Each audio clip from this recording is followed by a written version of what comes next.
was sure by now, God, you would have reached down and wiped our tears away, stepped in and saved the day.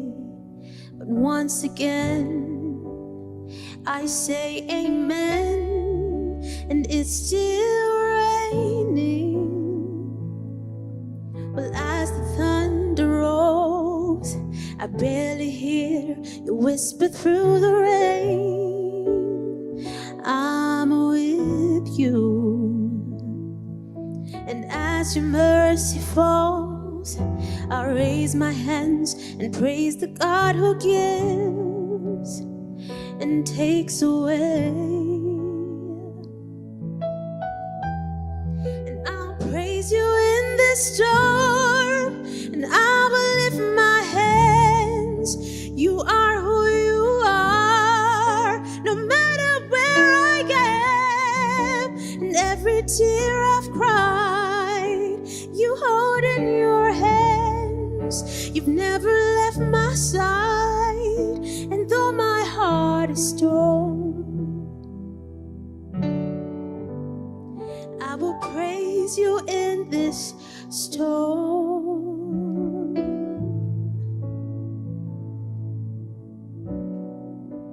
I remember when I stumbled in the wind. You heard my cry, you raised me up again. My strength is almost gone. How can I carry on if I can't find you? But as the thunder rolls, I barely hear you whisper through the rain, I'm with you. And as your mercy falls, I raise my hands and praise the God who gives and takes away.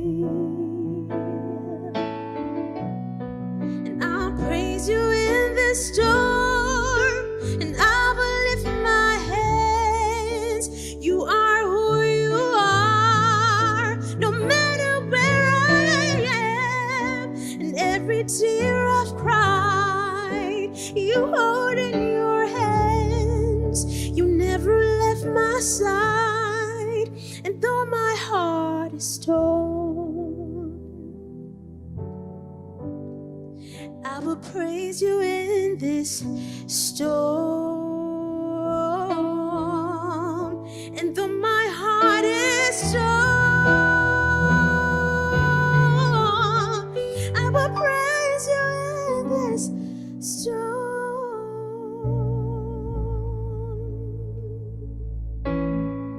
I lift my eyes into the hills. Where does my help come from? My help comes from the Lord, the maker of heaven and earth. I lift my eyes into the hills. Where does my help come from? My help comes from the Lord, the maker of heaven and earth.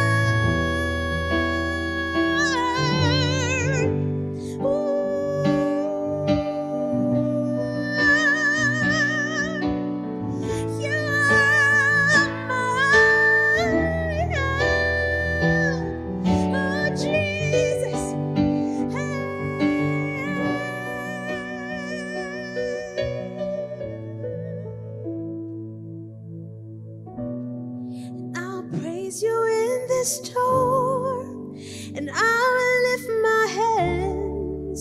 You are who you are, no matter where I am. And every tear I've cried, you hold in your hands. You've never left my side, and though my heart is torn, I will praise you in this storm. Though my heart is torn, I will praise you in this storm.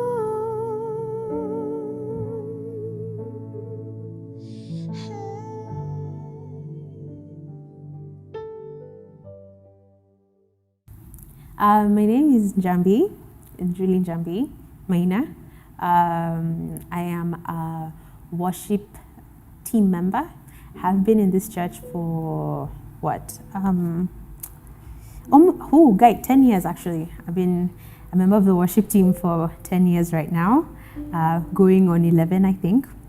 And I just wanted to share my story with you. So I'm trying to figure out where to start, to be honest with you, only because it's a 10-year-long story, 11 years to be exact. And I'm having a hard time pinpointing like where to begin. But I think I'll start by where I grew up and who I am and the things that I like, because I think they would add something to the story. So I'm the last born of 3, and I am someone who loved school. I genuinely enjoyed school, not primarily high school. I enjoyed the things that I learned. I was very into my own space though. So my high school experience is very different from other people's experience. I hardly went for funkies. I didn't have too many friends. I was just so much into my books, and I actually enjoyed it. And why this is important to say is because when I was in Form 4, as I would say 4th year, when I was in Form 4, there was this day I was coming from home very early in the morning, and I was going to school. I was in day school.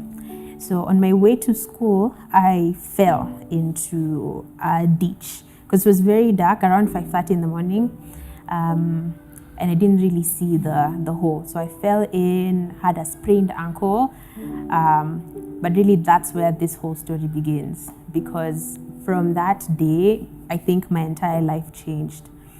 I went to hospital. It was literally just a sprained ankle, but it ended up spiraling into something that really to this day I don't quite know how to explain.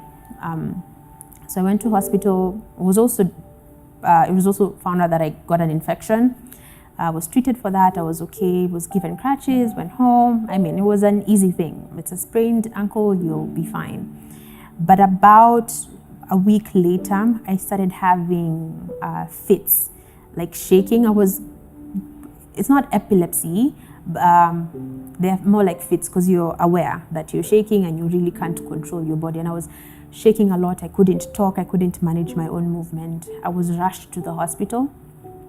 Was given some medicine that really just helped me sleep. But even while I was sleeping, this is something that now my family told me, I was still shaking while I was sleeping. I couldn't hold anything. I was like this the whole time. I couldn't move. I couldn't talk. I needed help with movement at all times. My sister had to help me out. My mom had to help me out. And I was tired. Can you imagine shaking for hours on end without stopping? For about 4 days straight. I was so tired. But then again, I couldn't control the movement. When we were at hospital, the doctors, first of all, because it's something that was a bit unusual, it wasn't particularly epilepsy where you're unconscious to a degree when you're shaking or when you're having fits. I was aware. The doctor didn't believe the symptoms. In fact, he asked me if I was pretending. And I remember hearing it, but I didn't respond at the time. So at home, people thought, oh, maybe because I was in Form 4 and the stress of high school and KCSEs and all that. So my mom thought that, oh, maybe you're stressed. Maybe you need to be in a different environment. When you're back in school, you'll get into the groove of things. You'll be able to, study and all that. So I went to school. I still couldn't. I was still shaking, right? But this time I'm trying to keep it in so not to make a big scene in class. Can you imagine you're in class and studying and, everyone is looking at you and you're in a way kind of causing a scene, right? So I went this day and I couldn't stay in school. Anyways, shortly after that, they thought it was the good idea for me to stay home. At this point in time, we don't know what's going on with me. I'm having a hard time talking. I'm having a hard time holding anything. I'm having a hard time seeing to a particular degree. I was having blurred vision. And I mean, can you imagine how frantic my entire family was, not knowing what the issue is. In my mind, I'm just thinking, because this was second term, and I'm thinking, I need to get back to school. I need to study. I need to sit for my mocks. I need to get that A at the end of the year. But really, that's not what happened. I ended up staying home literally the whole second term and going from doctor to doctor. The first doctor we went to, he said, I think you have an issue with your brain. So I got admitted. They did a scan. Nothing was found. They told me maybe you're seeking attention. They told me maybe you are under a lot of stress, only because they can't quite trace where my issue was coming from. So we resorted, because they really wasn't, we were not really getting substantive help from hospital. So we thought maybe just stay home, wait out the symptoms, maybe you'll get better, maybe you'll go back to school and finish your exam. That was one of the hardest years of my life, only because I was a young person, and then having the symptoms I was having and being told there's nothing wrong with you at the same time, or being told you're pretending, or being told you're seeking attention, it brought so much doubt.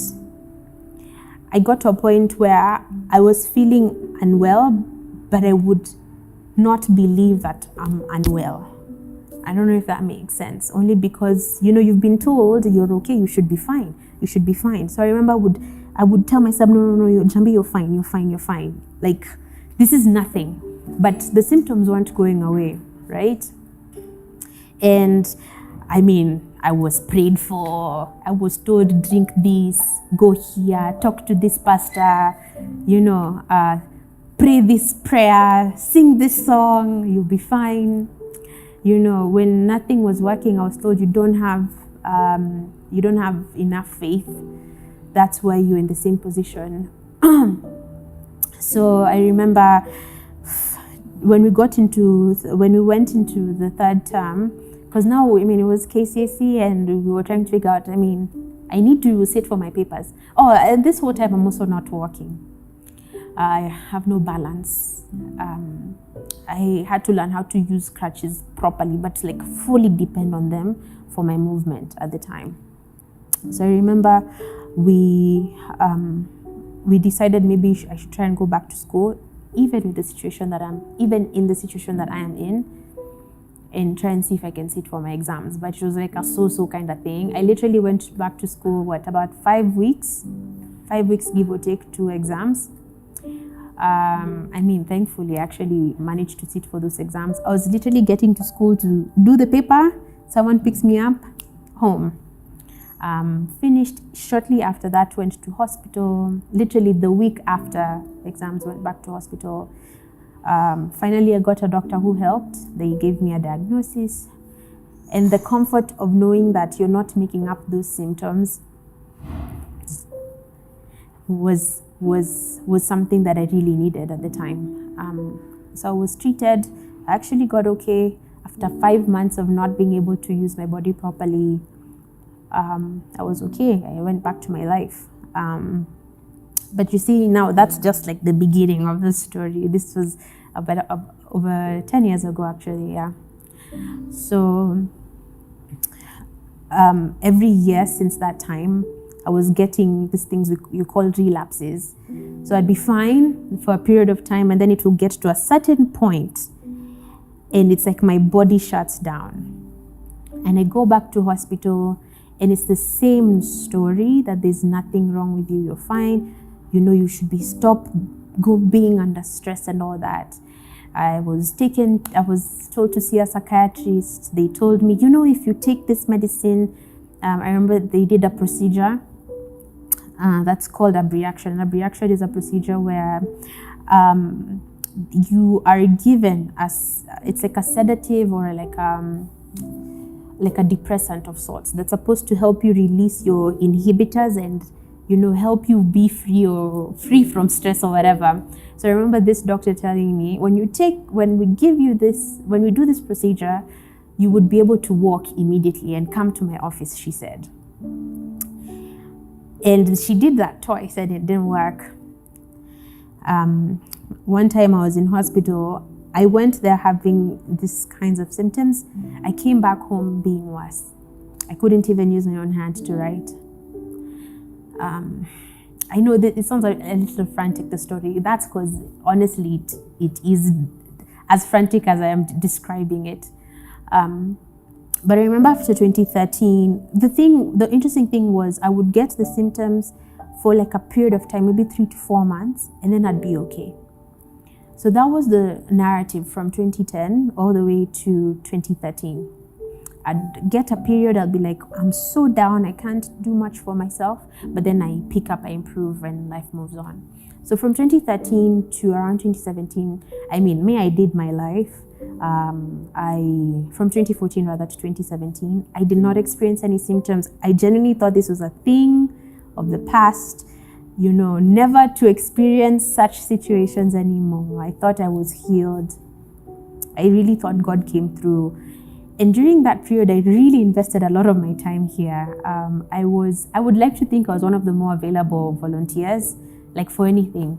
Can we do a musical? Yeah. Can we go to Limuru? Twende. I was that kind of person. But in 2017, I remember started getting fatigue, getting so much pain in my chest when I step on my leg.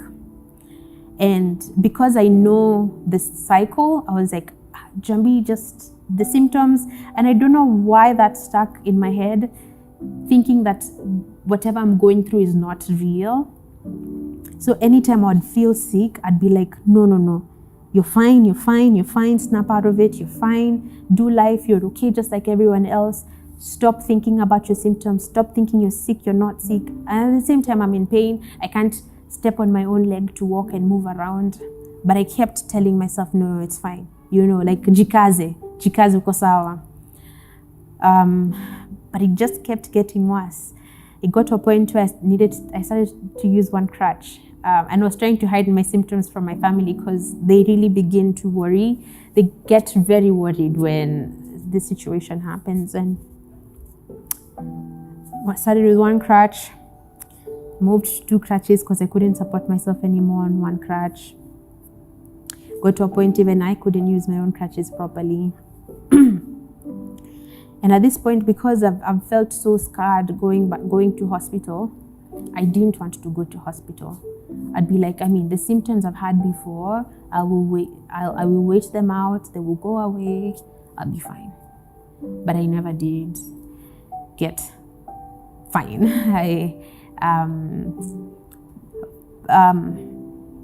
For the last 3 years, from 2017 till now, it's been a constant cycle of not being able to use my legs properly, not being able to balance, not being able to coordinate. If I would mention some of the symptoms I have, it would be a little crazy. Not being able to coordinate certain things, my mind getting so confused at times, not knowing what is right, what is left, not knowing what legs comes after the next, getting extreme fatigue, a lot of weakness, occasional pain. And it's been a period where I've had to, experiment and look for so many doctors, go to so many physiotherapists who would be like, when we massage you, when we do electrotherapy, when you practice how to walk, you'll be fine. You'll be 100%. And they've been really painful processes because, if any of you has ever done physiotherapy, you know what I mean. It's not an easy thing. Or electrotherapy, that's a story for another day. I got to a point where I had lost faith in ever being okay. I remember in 2017, especially when I started experiencing these symptoms, like on a more intense level, I remember feeling so tired. And I remember there are days I would sleep and not want to wake up because I'm like, I'm not about to do this whole cycle thing again, because it felt like my life had stopped. At the time, how old was I in 2017? I was 24 years old, and I was about to finish campus. I was literally in my last year. And I was thinking about my career, and I was thinking about I need to make life happen for me. I was thinking about investing more time in church. And it got to a point where literally it felt like that was stripped away from me, if I'm honest. That was completely dismantled from my life. I stayed home for at least 2 years, not going anywhere except for therapy or except for a family gathering when my sister literally insists that we need to leave the house. And it was really hard to see myself differently. I was someone who loved to dance, who loved to move around. I think if any of my friends know me well, they would know the love that I have for ministry. And I was like, maybe I won't be able to do this again. And I wasn't really sure whether I'd be able to be okay. At the same time, I'm not so sure if I should go see a doctor, because maybe they'll tell me there's nothing wrong with me, but really there is. You get what I mean? Like it was a very confusing time. And I think to some extent, I still get confused. I still get concerned and worried that, maybe this is who I am. Okay, just some context. I still use a walker to move around. Occasionally, I use wheelchairs. Sometimes it would even be hard to use the walker to move around because I can't handle my own body because of extreme fatigue and just terrible balance, especially when I've overexerted myself. Yeah.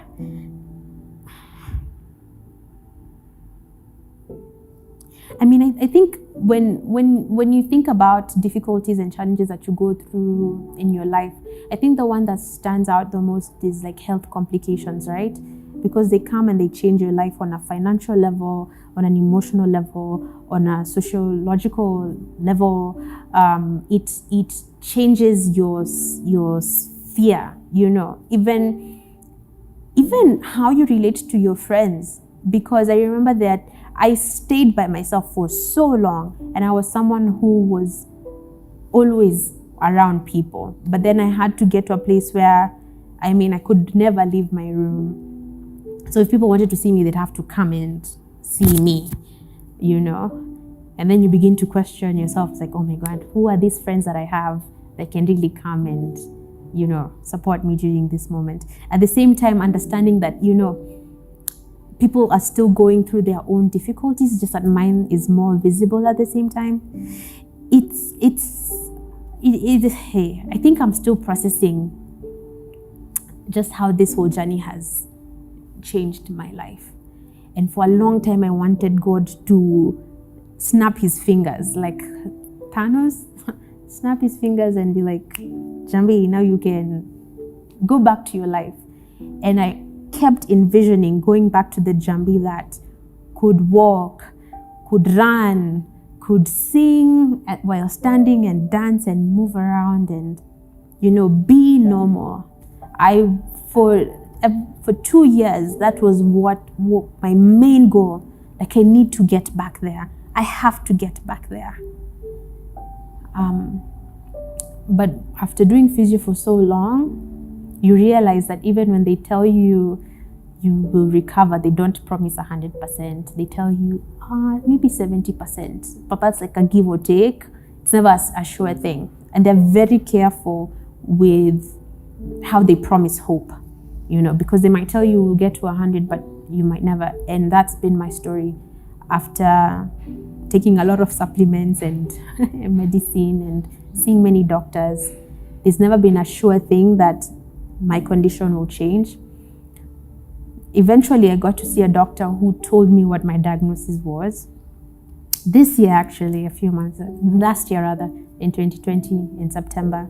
And he told me my condition is known as FND, and it was presenting itself in a chronic way, which means it's not a condition that can have a sure recovery. There's no medication for it because it's a very unknown condition at this point. You just have to trust that with physiotherapy, you can get okay. So I guess with that knowledge, you begin to think and ask yourself, are you willing to adjust and adapt to the way things are? and not hope for, like 100%? Are you willing to embrace who you are and allow God to use you as you are, with no promise of full healing? And I think that's basically where my mind has been for the last year. At the same time, as difficult as the journey has been, I would say I'm very grateful for what God has allowed me to learn in the process. I'm very, very grateful with all my heart for God, because He allowed me to know more about Him. And I don't think I would have known as much as I do now. Not that I have like a lot of knowledge, but I don't think I would have known what I know now had I not been in this situation. I think God allowed me to see His blessings even in the little. You get what I mean? Even when you feel like you don't have what you want. I think God allowed me to see that life is not about being fully normal. It's about fixing your eyes on Him. It's about acknowledging that God is with you even when you don't feel it, even when you cannot see it, even when you can't experience it in your own human perspective.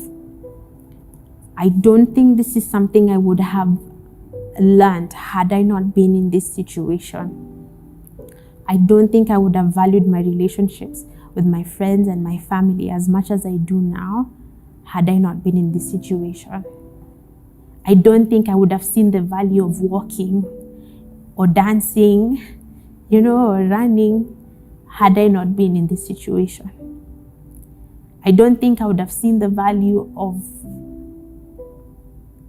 clapping and walking through a mall like a normal person had I not been in this situation. I guess what I'm trying to say is God's blessings are all around us. And sometimes because of what we're going through, it's so hard to see those blessings. But it doesn't mean they're not there. It doesn't mean they're non-existent. You get what I mean? Like it means that maybe you're not seeing it. Yeah? God says He never leaves us nor forsakes us. And He assures us that He's not a man that He should lie, not a son of man that He should change His mind. I'm learning day by day to take God at His word. And I'm learning to see God through the stories of the Bible. That even when human beings are unfaithful, even when they are broken, even when they are lamenting, the constant thing that we see, the constant picture that we have is of God from creation till Revelation, till when we see Jesus. He's the most constant thing that we have in our lives. He's the most constant being. And I think that's what I've received from this journey. I think God has allowed me to meet a lot of people who've gone through far worse situations than I have been, and to have more empathy in those spaces as well. Where I am right now, I think I would say is grateful and hopeful and thankful that I'm able to do a lot, that I'm able to come to church and record this. There's a time I couldn't do that, and share my story. My hope is that even in the little of ways, you may hear God through this story, and that you would be blessed, and that you will be reminded that God is with you every day, every single moment. Yeah.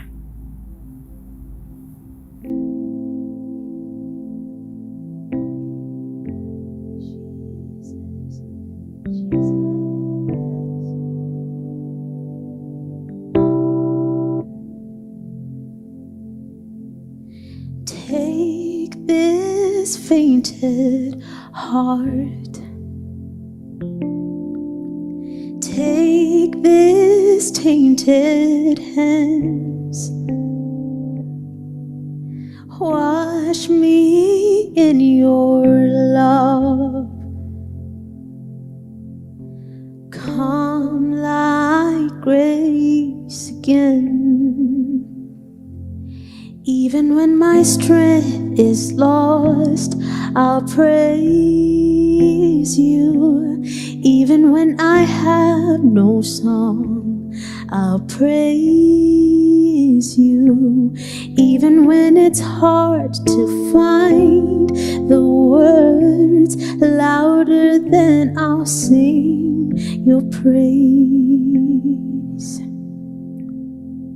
I'll only sing your praise.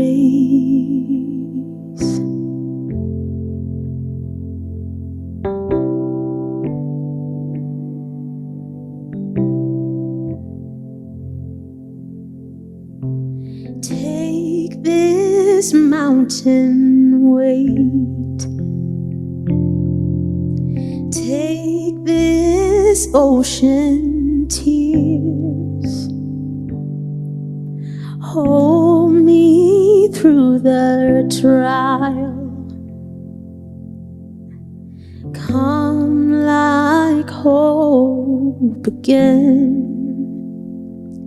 Even when the fight seems lost, I'll praise you. Even when it hurts like hell, I'll praise you. Even when it makes no sense to sing louder than I'll sing your praise.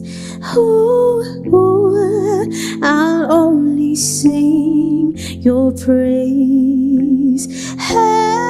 Oh, I'll only sing your praise.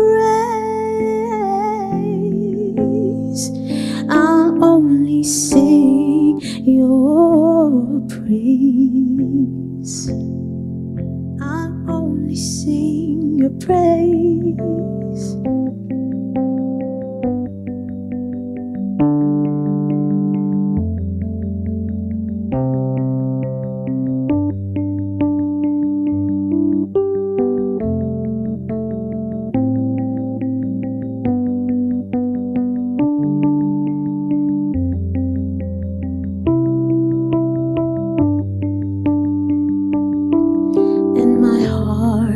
Burns only for you. You were all I want.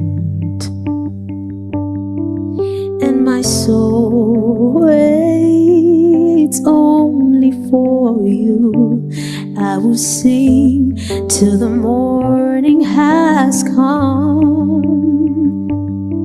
Lord, my heart burns only for you. You were all I want. And my soul waits only for you. I will sing till the miracle comes. Yeah.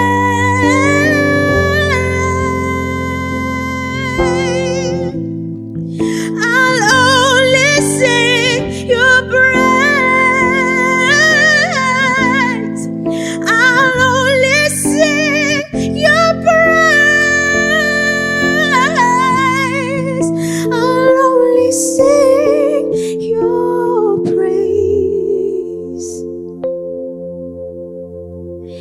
Even when the morning comes, I'll praise you. Even when the fight is won, I'll praise you. Even when my time on earth is done, louder than I'll sing your praise. I'll only sing your praise.